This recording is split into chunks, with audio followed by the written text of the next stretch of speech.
Nah, jadi itu kawan-kawan perbedaan antara alas kandang sekam padi dengan gergaji kayu kawan-kawan.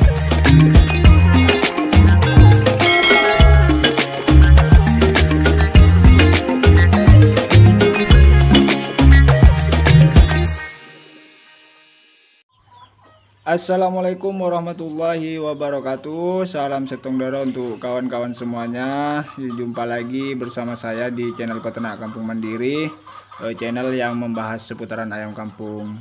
Nah, untuk kawan-kawan saya ucapkan banyak-banyak terima kasih yang sudah mensupport channel ini. Semoga kawan-kawan selalu disehatkan dan dilancarkan segala urusannya. Nah, pada kesempatan kali ini kawan-kawan, di sini saya lagi berada di kandang. Nah, saya ingin sedikit membahas tentang perbedaan alas kandang menggunakan sekam padi dengan sekam kayu kawan-kawan. Perlu kita ketahui bersama kawan-kawan, dengan penggunaan alas kandang ayam yang baik itu juga bisa berpengaruh terhadap respon fisiologis ayam itu sendiri kawan-kawan, untuk ayam itu beraktivitas dan mengkonsumsi pakan dan air minum dengan baik. Nah, untuk ayam yang beraktivitas lincah dan sehat di dalam kandang kawan-kawan, itu sebagai bukti kalau misalkan ayam itu sudah ngerasa nyaman di dalam kandang kawan-kawan. Nah, bila ayam sudah merasa nyaman di dalam kandang, maka konsumsi pakan itu akan tercapai sehingga bobot yang dihasilkan saat panen tiba itu akan maksimal. Nah, jadi kita harus perlu memperhatikan alas kandang kawan-kawan untuk membuat ayam-ayam kita itu ngerasa nyaman di dalam kandang kawan-kawan.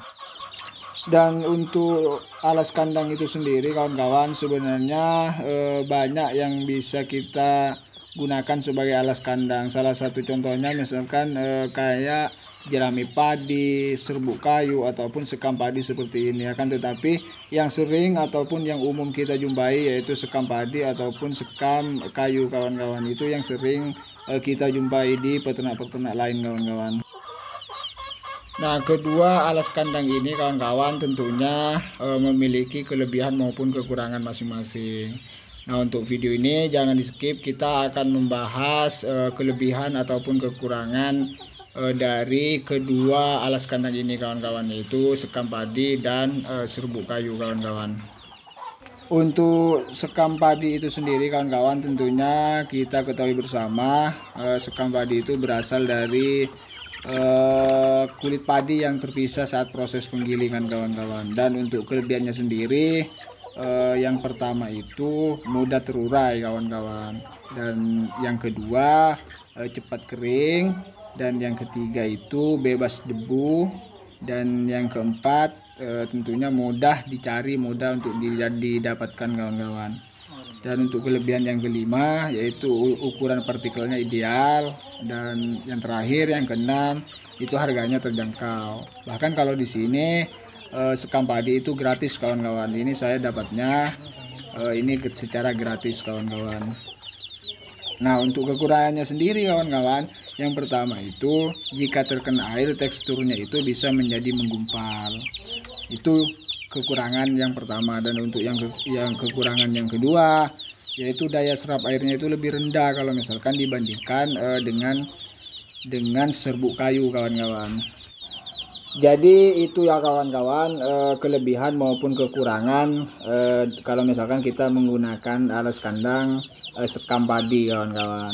Dan untuk yang kedua, kalau misalkan kita menggunakan serbuk gergaji kayu kawan-kawan. Nah, untuk kelebihannya sendiri kawan-kawan, yang pertama itu daya serap airnya itu lebih tinggi dibandingkan dengan sekam padi. Nah, untuk kelebihan yang kedua itu teksturnya halus dan padat kawan-kawan. Jadi dibandingkan dengan sekam padi, serbuk gergaji kayu ini teksturnya itu lebih halus kawan-kawan dan juga lebih padat. Nah, untuk kekurangannya sendiri kawan-kawan, yang pertama itu rentan berjamur kawan-kawan kalau misalkan menggunakan serbuk kayu kawan-kawan. Dan yang kedua mudah berdebu, dan yang terakhir itu harganya lebih mahal kawan-kawan. Nah, jadi itu kawan-kawan perbedaan antara alas kandang sekam padi dengan gergaji kayu kawan-kawan. Nah, keduanya itu memiliki kelebihan dan kekurangannya masing-masing.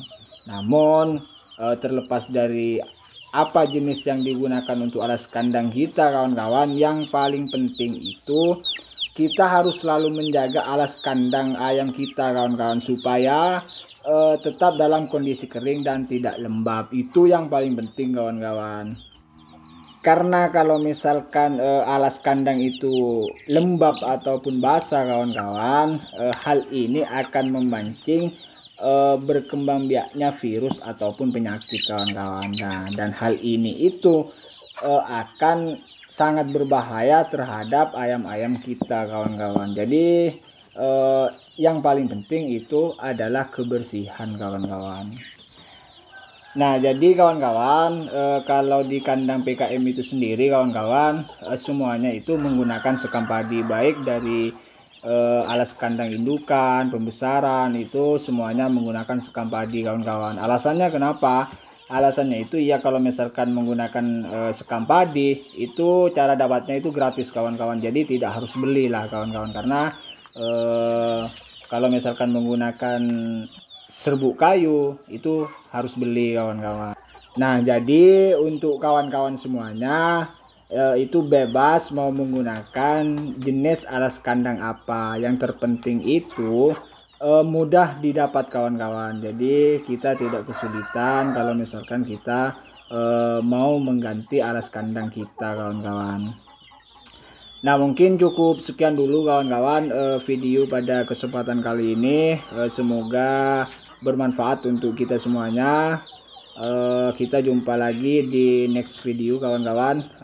Salam setong doro. Assalamualaikum warahmatullahi wabarakatuh.